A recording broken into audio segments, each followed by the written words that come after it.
بات ہے، میں خدا کی قسم کھا کر کہتا ہوں، تم قرآن نہیں پڑھتے ہو، تم قرآن سنتے ہو، تمہیں تب بھی ثواب ہے۔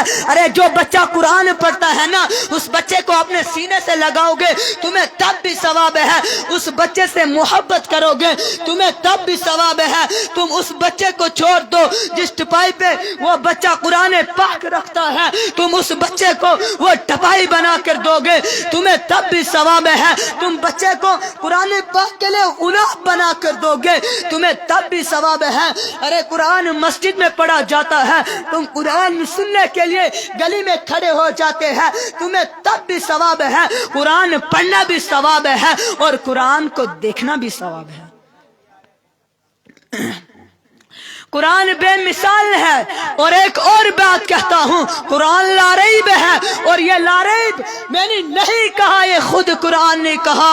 کہا لوگوں مجھے کھولو، بتاؤ بتاؤ میں کون ہوں۔ میرا تعارف پوچھنے سے پہلے مجھ سے پوچھے کہ میری حیثیت کیا ہے۔ یہ قرآن کہتا ہے کہ کہیں ایسا نہ ہو کہ پوری کتاب پڑھ جاؤ، بعد میں پتہ چلے اسے تو شرابیوں نے لکھا تھا، بعد میں پتہ چلے اس کا تو سارا حصہ بدل دیا گیا ہے، بعد میں پتہ چلے اس کے تو کئی حصے نکال دیے گئے ہیں۔ اس لیے اللہ تبارک و تعالی نے 114 سورتوں میں جو پہلی سورت ہے، پہلا لفظ ہے الف لام میم، پڑھنے کے بعد قرآن اپنی حیثیت کو متعین کرتا ہے تاکہ پہلے میری حیثیت کو پڑھ پھر آگے چل، تاکہ شک کوئی باقی نہ رہے۔ اور کیا کہا؟ الف لام میم ذالک الکتاب لا ریب فیہ، اس کتاب میں کوئی شک نہیں ہے۔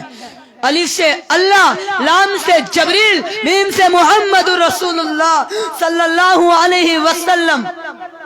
اس پہ تم غور نہیں کرتے ہو۔ الف سے اللہ فرما رہا ہے میں بھیج رہا ہوں، لام سے جبریل علیہ السلام کہہ رہے ہیں کہ میں لا رہا ہوں، میم سے محمد رسول اللہ صلی اللہ علیہ وسلم کہہ رہا ہے میرے سینے پہ اترتا ہے۔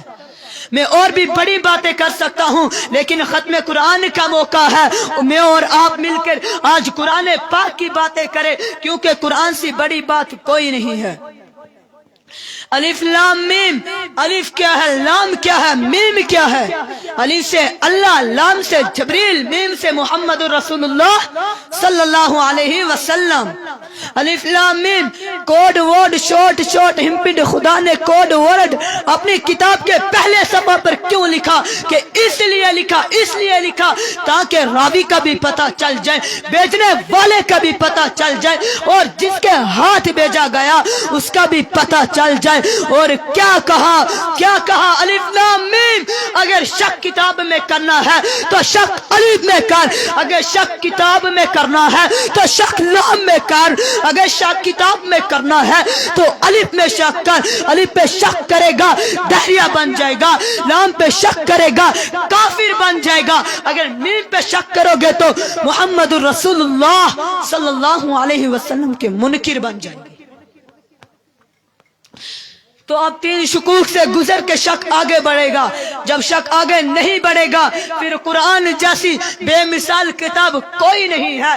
الف لام میم ذالک الکتاب، الف لام میم یہ ایک لفظ ہے اور اس ایک لفظ پر سینکڑوں کتابیں لکھی گئی ہے، اس پر بڑی تحقیق کی گئی ہے۔ میں الحمدللہ اسی ایک لفظ پر بڑی تقریر کر سکتا ہوں، ساری رات گزار سکتا ہوں، آپ لوگوں کو بتا سکتا ہوں۔